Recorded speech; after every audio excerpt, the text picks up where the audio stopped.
आप सभी को मेरा नमस्कार। जय माता रानी की। तो दोस्तों, आज के हमारे इस वीडियो में हम आपके लिए करवा चौथ की कहानी लेकर आए हैं। दोस्तों, एक समय की बात है, एक गांव में एक साहूकार के 7 बेटे और एक बेटी थी। सेठानी ने सातों बहुए और बेटी सहित कार्तिक कृष्णा चौथ को करवा चौथ का व्रत किया। उस लड़की के भाई हमेशा अपनी बहन के साथ भोजन करते थे। उस दिन भी भाइयों ने कहा, बहन भोजन के लिए आ जाओ। तब बहन बोली, भैया आज मेरा करवा चौथ का व्रत है, इसलिए चांद उगेगा जब मैं खाना खाऊंगी। भाइयों ने सोचा कि बहन तो भूखी रहेगी, इसलिए एक भाई ने दिया लिया और एक भाई ने चलनी लेकर पहाड़ी पर चढ़ गए। दिया जलाकर चलनी से ढककर कहा कि बहन चांद उग गया है, अर्घ दे ले और खाना खा ले। तब बहन ने भाभियों से आकर कहा कि भाभी चांद देख लो। भाभी बोली कि बाई जी, ये तो चांद तुम्हारे लिए उगा है, तुम ही देख लो, हमारा चांद तो रात को दिखेगा। बहन अकेले ही खाना खाने बैठ गई। पहले कोर में ही बाल आया, दूसरी कोर खाने लगी तो उसे ससुराल का बुलावा आ गया कि बेटा बहुत बीमार है, सो बहू को जल्दी भेजो। माँ ने जैसे ही कपड़े निकालने के लिए बक्सा खोला, 3 बार ही कभी सफ़ेद, कभी काला, कभी नीले कपड़े ही हाथ में आए।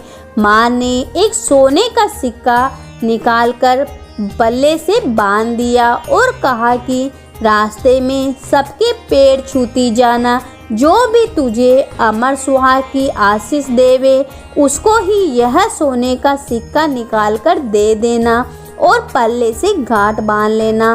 रास्ते में सब औरतें आशीष देती गई, पर किसी ने भी सुहाग की आशीष नहीं दी और ससुराल के दरवाजे पर पहुंचने पर पलने में सोती हुई जेठूती झूल रही थी।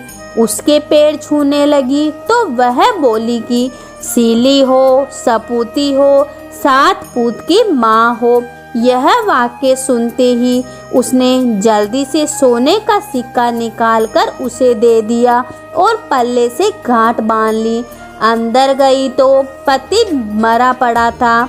बहू ने अपने मरे हुए पति को जलाने के लिए नहीं ले जाने दिया और बोली, मेरे लिए अलग से झोपड़ी बनवा दो, और वहीं अपने मरे हुए पति को लेकर रहने लगी।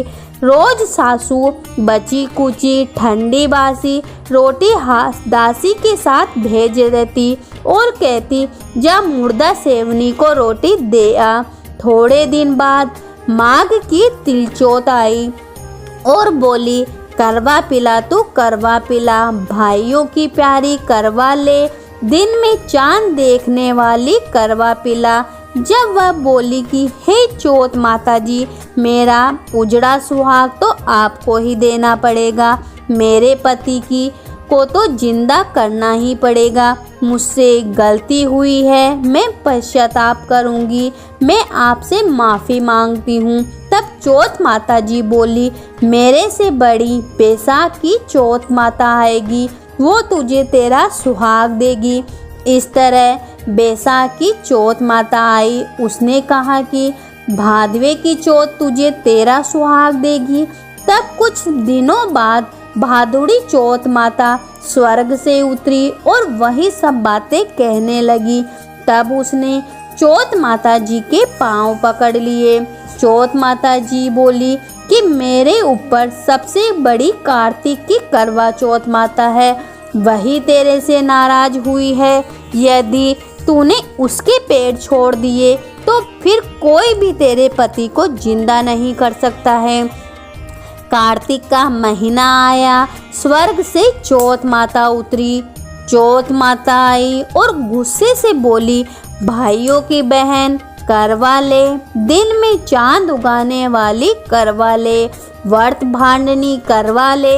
साहूकार की बेटी ने चौथ माता के पैर पकड़ लिए और विलाप करने लगी, हे चौथ माता मैं ना समझती, मुझसे इतना बड़ा पाप हो गया, मुझे इतना बड़ा दंड मत दो। तब चौथ माता बोली, मेरे पैर क्यों पकड़कर बैठी है? तब वह बोली, मेरी बिगड़ी तो आपको ही बनानी पड़ेगी, मुझे सुहाग तो देना ही पड़ेगा, क्योंकि आप सब जगत की माता हो और सबकी इच्छा पूरी करने वाली हो। तब चौथ माता जी खुश हुई और उसे अमर सुहाग का आशीर्वाद दिया। इतने में उसका पति बैठकर खड़ा हो गया और बोला, मुझे तो बहुत अच्छी नींद आई। वह बोली, मुझे तो 12 महीने हो गए, मुझे तो चौथ माता जी ने सुहाग दिया है। तब पति बोला कि चौथ माता की विधि विधान से उद्यापन करो। उधर ननंद रोटी देने आई तो उसने 2 जने के बोलने की आवाज़ सुनी तो अपनी माँ को जाकर बोली कि भाभी तो पता नहीं किससे बातें कर रही है। तब सास ने जाकर देखा कि बहू और बेटा दोनों झूम रहे हैं, वह चौपड़ पासा खेल रहे हैं। यह देखकर वह बहुत खुश हुई और पूछने लगी, ये कैसा हुआ बहू? बहू बोली, ये सब मुझे मेरी चौथ माता जी ने दिया है। और सास के पैर छूने लगी और सास ने भी उसे अमर सुहाग का आशीर्वाद दिया। दूर खड़े हुए पति पत्नी का गठबंधन जुड़ गया और सब चौथ माता जी का चमत्कार मानने लगे। चौथ माता जी का व्रत पुरुष की पत्नी, बेटे की माँ सभी को करना चाहिए। 13 चौथ का व्रत करना चाहिए। हे चौथ माता जी, जैसा साहूकार की बेटी को सुहाग अमर दिया, वैसा सभी को देना। कहानी सुनने वाले, हुकारा भरने वालों को सभी को अमर सुहाग देना। तो बोलो मंगल करनी, दुख हरनी चौथ माता जी की जय हो।